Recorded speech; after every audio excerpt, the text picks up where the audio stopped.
நம்மள கவிதை கேட்டல, அந்த கவிதை இப்போ எழுதியிருக்கேன். நீ கேட்ட கவிதையை இப்போ படிச்சுக்க வைக்கவா? ஃபர்ஸ்ட் அந்த கவிதையை காமி.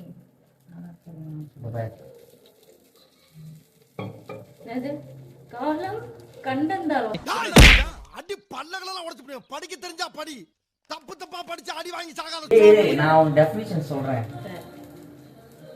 காலம் கடந்தாலும் எவ்வளோ வருஷம் போனாலும் என் காலம் கரையும் வரை என் காதல் வாழும். அப்படின்னா நான் சாவர வரைக்கும் என் லவ் இருக்கும். காலத்தின் அழகால் உன் கண்கள் கணங்கினாலும் நம்மளுக்குள்ள ஏதோ சிச்சுவேஷன் லைஃப் லெசன் சொல்லி தரதால் நம்மளோட கண்கள் கலங்கினாலும் உன்னை காதலிப்பேன் உந்தன் காதலனாய். என்னைக்குமே நான் உன்னை லவ் பண்ணுவேன், உங்களோட லவ்வரா. சொல்லிச்சா? இந்த கவிதை எப்போ கேட்டேன் என்கிட்ட? 4 வருஷத்துக்கு முன்னாடி. அந்த 4 வருஷத்துக்கு முன்னாடி நான் எழுதி கொடுத்தா அந்த கிக் இருந்திருக்குமா? இப்பயும் அந்த கிக் இல்லை.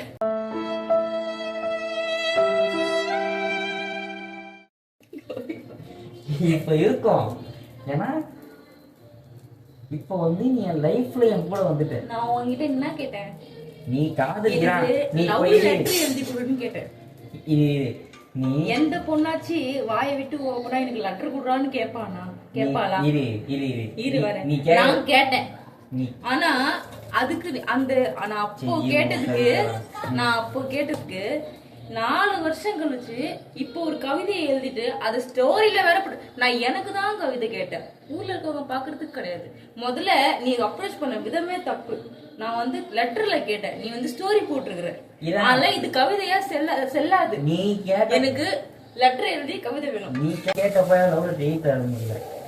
இப்போ எழுதியிருக்கேன், அது எழுதல, டைப் பண்ணிருக்கேன். டைப் பண்ணி ஆனா அது எனக்கு பிடிக்கல.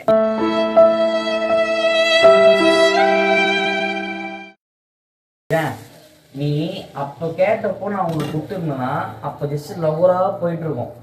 இப்போ நான் உன்னை லவ் பண்ணி உன்னை ஓடி வந்து கல்யாணம் பண்ணி குழந்தைய பெற்று இப்போ நான் உனக்கு அந்த லவ்வை காமிச்சேன்னா இப்படியா நினைப்பேன். அன்னைக்கு நான் எப்படி லவ் பண்ணானோ அதே மாதிரிதான் இன்னைக்கும் லவ் பண்ணேன்னு நினைப்பேன். புரியுதா? நீ அந்த என்ன பண்ண? நான் ஒன்னே ஒன்று சொல்றேன். இரு, அன்னைக்கு நான் எப்படி லவ் பண்ணணும் அதே மாதிரிதான் நான் இன்னைக்கே லவ் பண்ணணும். நான் உனக்கு காமிக்கணும், ஓகேவா? அதை நீயும் புரிஞ்சுக்கணும். ஆனா மூஞ்சி காமி, உனக்கு அந்த லவ் அப்ப நான் காமிச்சா புரியாது. இப்போ நான் காமிச்சா இவன் புரியல.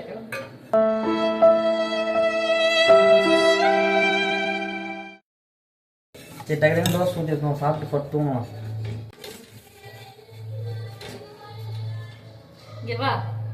ஏறி நானும் அதான் காமிட்டு வந்தேன். இந்த ரீல்ஸை பாரு, சரி மீன் ஸ்டோரியை பாரு. நீ அப்போ கொடுத்திருந்தாலுமே நான் அவ்வளவு சந்தோஷமா அந்த லவ்வோட இருந்திருப்பேன். இது வர இப்போ ஏன்டா கல்யாணம் பண்ண வாழ்க்கையே வெறுத்து போச்சு அப்படின்ற. நீ நான் மட்டும் இல்ல, இந்த உலகத்துல எவன் கல்யாணம் பண்ணாலும் அந்த சிச்சுவேஷன் வரும். நான் சொல்றது கேளு.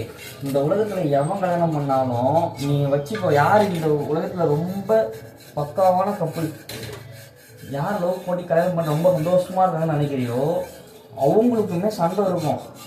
அது வெளியே தெரியாது, அவ்வளவுதான். நம்மளுக்கு நம்ம குறை தெரியுற மாதிரி அவங்களுக்கு அவங்க குறை அவங்களுக்கு மட்டும்தான் தெரியும், வெளியே யாருக்கும் தெரியாது. நீ சொல்ற காதல் சின்னம்மா ஷாஜகானும் மும்தாஜும் அவங்க கல்யாணம் பண்ணியிருந்தாலும் அதே கதை தான் நடந்திருக்கும். இப்போ